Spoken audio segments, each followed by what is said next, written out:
හයිමා ඇත්තටම ගොඩාක් රස්නේ වෙලාවට ගොඩාක් වතුර බීපුවම ඇඟට මොකද වෙන්න? අපි අද ඒ ගැන කතා කරමු. ගොඩාක් රස්නේ කාලෙක වතුර ගොඩාක් බිව්වම ශරීරයට ඒවා විෂ වෙනවා. රුධිරයේ ඇති සෝඩියම් අඩු වෙනවා. ඔහෙම වුණාම මොලේ ඉදිමීම, වමනය සහ ක්ලාන්තය වගේ තත්ත්වයන් ඇති වෙන්න පුළුවන්. වගේම විශාල ජලය ප්‍රමාණයක් එකවර පෙරා ගැනීමට වකුගඩු වලට වෙහෙසක් දරන්න වෙනවා. කූල් වතුර ගොඩාක් බිව්වම ශරීරයේ උෂ්ණත්වය වෙනස් වෙලා බඩේ කැක්කුම හෝ ආහාර මාර්ගයේ අපහසුතාව එන්න පුළුවන්. මේ ඉන්නේ ඇමරිකාවේ ඇලිෂ් සමර්ස්.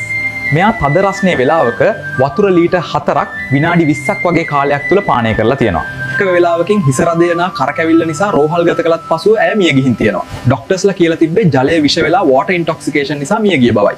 ඒ නිසා රස්නේ කාලෙට එකවර වතුර ගොඩාක් නොබී ශරීරයට අවශ්‍ය වෙන පරිදි ජලය ටික ටික පානය කරන්න. ඔබ සැම නිරෝගීව සිටිනු දැකීම මගේ එකම බලාපොරොත්තුවයි. මේ උපදෙස් අනුගමනය කරන්න. තවත් මේ වගේ වටින දේවල් ගැන දැනගන්න පින්ත subscribe කරන්න.